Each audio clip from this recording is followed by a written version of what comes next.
রায়হান রাফির সুড়ঙ্গ সিনেমা দিয়ে ঢালিউডে অভিষেক ঘটান ছোট পর্দার জনপ্রিয় অভিনেতা আফরান নিশো। নিজের প্রথম সিনেমাতেই বাজিমাত করেন তিনি। দর্শকদের কাছে ব্যাপক প্রশংসিত হয় নিশোর অভিনয়। এরপরই অজানা কোনো কারণে আড়ালে চলে যান এই তারকা। গেল বছরের ঈদে সুড়ঙ্গ সিনেমা মুক্তির পর বিগত এক বছরে কোনো কাজে দেখা মেলেনি আফরান নিশোর। সিনেমা কিংবা নাটক কোনো প্ল্যাটফর্মেই হাজির হননি তিনি।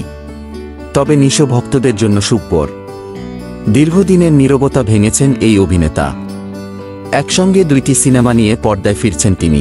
সম্প্রতি দুই প্রযোজনা প্রতিষ্ঠান এসবিএফ আলফা আই এন্টারটেইনমেন্ট লিমিটেডের সঙ্গে দুটি সিনেমার চুক্তি সেরেছেন নিশো।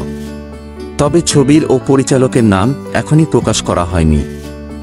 শিগগিরই আনুষ্ঠানিকভাবে ঘোষণা দেওয়া হবে এ বিষয়ে নিশো বলেন, যে কোনো সৃষ্টিশীল কাজের সাফল্যের জন্য সময়টা খুবই প্রয়োজন।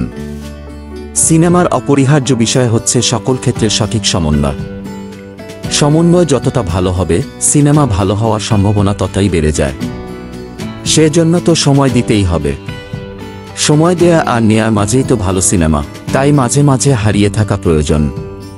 তবে এই হারিয়ে থাকা মানে হারিয়ে যাওয়া নয়, এই হারিয়ে থাকা মানে সমন্বয়, তৈরি হওয়া, প্রস্তুত হওয়া।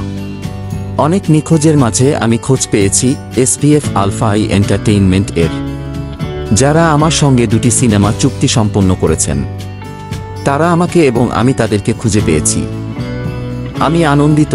এসবিএফ আলফা আই এন্টারটেইনমেন্ট লিমিটেডের চেয়ারম্যান মহেন্দ্র সোনি বলেছেন, আলফা আই এন্টারটেইনমেন্ট লিমিটেডের সাথে আমাদের নতুন উদ্যোগে আফরান নিশোকে ফিরিয়ে আনতে পেরে আমরা রোমাঞ্চিত। তার প্রতিভা এবং কাজ নিঃসন্দেহে আমাদের চলচ্চিত্রগুলোকে নতুন উচ্চতায় নিয়ে যাবে।